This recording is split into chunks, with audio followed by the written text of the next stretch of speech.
Salam, bertemu lagi kita semua. Selamat menikmati video kami. Mohon maaf jika kami ada salah. Semoga kita baik-baik saja. Salam. Sekarang masuk ke video. Depati Parbo. Tentu saja kemungkinan tidak asing di telinga kita, terlebih bagi para orang-orang yang pernah mendengarnya.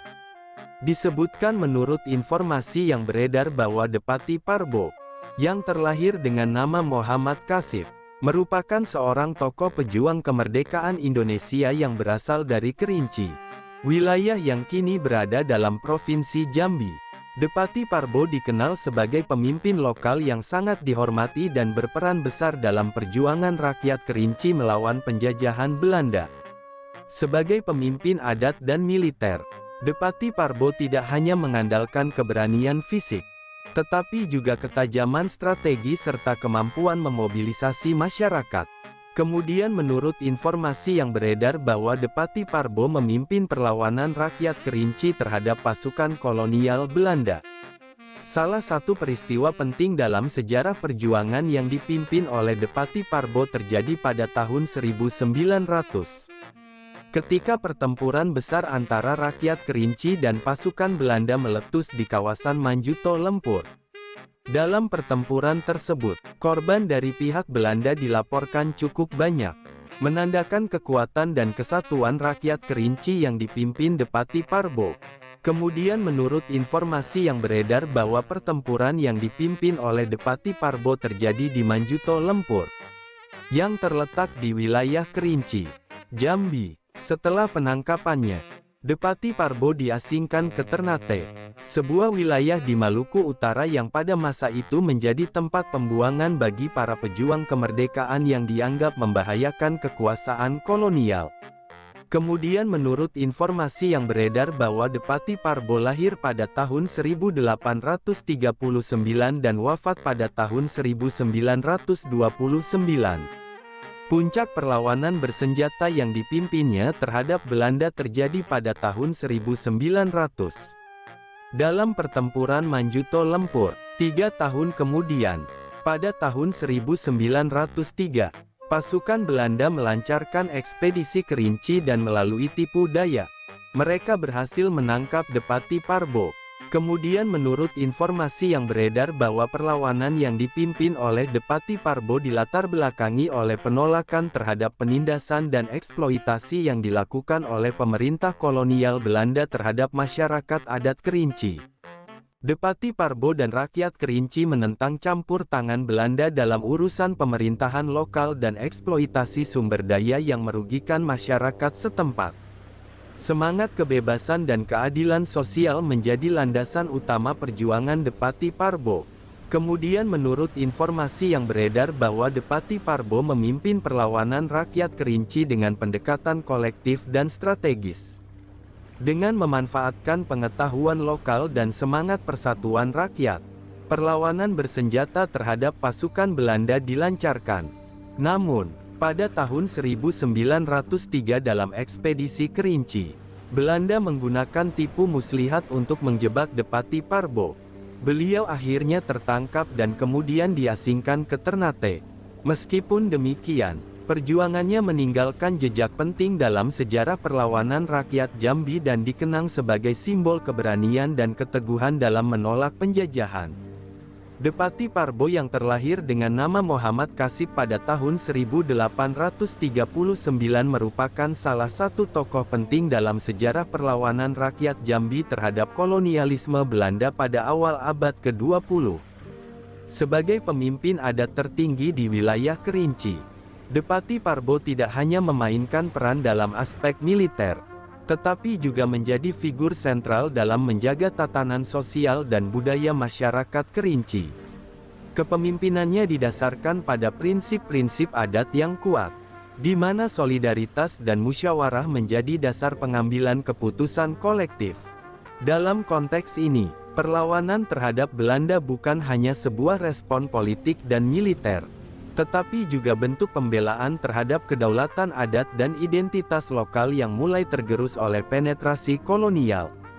Dari perspektif sejarah kolonial, Kerinci merupakan salah satu wilayah yang cukup terlambat dijajah secara langsung oleh Belanda karena kondisi geografisnya yang terpencil dan sulit dijangkau. Hal ini menjadikan daerah tersebut sebagai benteng terakhir kekuasaan lokal yang merdeka, di mana Depati Parbo menjadi simbol ketahanan politik dan budaya terhadap kekuasaan asing. Ketika pasukan Belanda mulai mencoba memasuki wilayah ini pada akhir abad ke-19, perlawanan yang dipimpin oleh Depati Parbo menjadi tantangan besar bagi upaya ekspansi kolonial. Pertempuran besar di Manjuto Lempur pada tahun 1900 mencerminkan eskalasi konflik yang tidak hanya bersifat militer, tetapi juga ideologis, di mana masyarakat adat mempertahankan hak hidup, tanah, dan kedaulatannya dari kontrol kolonial.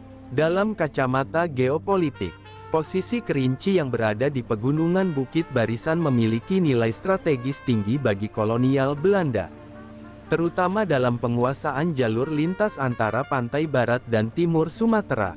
Belanda berkepentingan mengamankan wilayah ini untuk keperluan transportasi, pengumpulan hasil bumi, serta perluasan pengaruh administratif. Oleh karena itu, kekuatan yang dipimpin oleh Depati Parbo dianggap sebagai ancaman terhadap integrasi administratif kolonial di kawasan pedalaman Sumatera. Ekspedisi Kerinci yang dilancarkan pada tahun 1903 menjadi langkah penting bagi pemerintah kolonial untuk mematahkan kekuatan lokal yang masih eksis di luar jangkauan mereka. Melalui siasat tipu daya, Belanda akhirnya berhasil menangkap Depati Parbo dan mengasingkannya ke Ternate, sebuah lokasi yang sering digunakan untuk menyingkirkan tokoh perlawanan yang dianggap karismatik dan berbahaya. Dari sudut pandang sosiologis, figur Depati Parbo memperlihatkan peran penting pemimpin lokal dalam menggerakkan kesadaran kolektif masyarakat adat.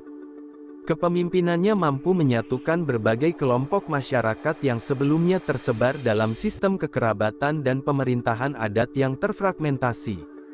Mobilisasi perlawanan terhadap Belanda menunjukkan adanya kohesi sosial yang tinggi, di mana nilai-nilai gotong royong dan rasa keadilan menjadi motor penggerak perjuangan. Penangkapan Depati Parbo tidak hanya menjadi pukulan terhadap struktur perlawanan bersenjata, tetapi juga terhadap moral masyarakat yang kehilangan figur sentral dalam kehidupan sosial politik mereka. Dari sisi budaya, perjuangan Depati Parbo menegaskan bahwa perlawanan terhadap kolonialisme tidak bisa dilepaskan dari upaya mempertahankan warisan adat istiadat, bahasa, dan sistem nilai lokal. Dalam sistem pemerintahan adat Kerinci, keberadaan Depati bukan hanya sebagai pemimpin administratif, tetapi juga sebagai penjaga harmoni antara manusia, alam, dan spiritualitas. Oleh sebab itu, dominasi kolonial tidak hanya dipandang sebagai penaklukan teritorial, tetapi juga sebagai ancaman terhadap tatanan kosmologis masyarakat. Dengan demikian, perjuangan Depati Parbo memiliki makna yang lebih luas dibandingkan sekadar konflik fisik, karena menyangkut eksistensi budaya secara keseluruhan. Dalam perspektif memori kolektif dan historiografi lokal, nama Depati Parbo tetap hidup dalam ingatan masyarakat Kerinci sebagai simbol perlawanan dan martabat. Meskipun diasingkan dan kemudian meninggal dunia pada tahun 1929, warisan perjuangannya tetap dijaga melalui cerita lisan, sastra rakyat, serta penghormatan adat yang diwariskan antar generasi. Penulisan sejarah lokal mengenai Depati Parbo menjadi bagian penting dalam upaya merawat identitas dan semangat kebangsaan dari sudut pandang masyarakat daerah yang selama ini kurang mendapat porsi dalam narasi sejarah nasional arus utama. Dari sisi etnografi dan lingkungan, perjuangan Depati Parbo juga mencerminkan keterikatan masyarakat adat Kerinci dengan alam sekitar. Wilayah pegunungan dan hutan tropis yang menjadi latar pertempuran melawan Belanda merupakan bagian tak terpisahkan dari kehidupan sehari-hari masyarakat. Pertahanan wilayah bukan hanya bermotif politik, tetapi juga berakar pada keyakinan kosmologis bahwa tanah dan hutan adalah titipan leluhur yang harus dijaga. Dengan demikian, Perlawanan terhadap ekspansi kolonial dapat dilihat sebagai bentuk awal dari gerakan ekologi berbasis budaya yang mempertahankan keseimbangan antara manusia dan alam. Sumber referensi Google Chrome dan ChatGPT Pro. Di balik kemajuan suatu bangsa, tentu kita tahu akan ada selalu sosok-sosok yang memberikan pengaruh besar, meski sering tak terlihat. Mereka bukan hanya terkenal karena jabatan, tetapi karena dedikasi dan ketulusan dalam bertindak. Tokoh atau figur seperti itu tentu kita tahu lahir dari berbagai latar belakang. Ada yang berasal dari desa kecil, dan ada pula yang tumbuh di tengah kota yang ramai. Tentu kita tahu bahwa tokoh bukan hanya soal ketenaran. Tokoh adalah tentang peran. Mereka bisa menjadi seorang guru yang sabar mendidik di pelosok negeri, atau seorang warga biasa yang peduli terhadap lingkungan dan konsisten menjaga kebersihan kampungnya. Semoga apa yang kami sampaikan bisa bermanfaat, menambah wawasan, dan jadi motivasi positif untuk kita semua. Dan tentunya semoga kita semua selalu diberikan kesehatan, selalu dilancarkan rezeki, selalu dimudahkan segala urusannya. Dan jika Anda mempunyai pertanyaan atau komentar atau saran, langsung saja tulis di kolom komentar. Kami sangat terbuka buat masukan yang membangun supaya kedepannya bisa lebih baik lagi.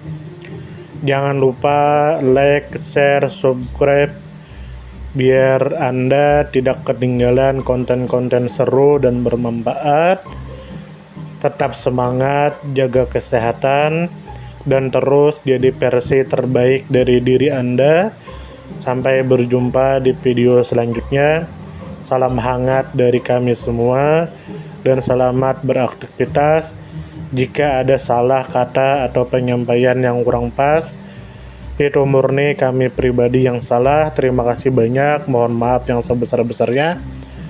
Semoga kita dan orang tua kita masuk surga, amin, salam damai.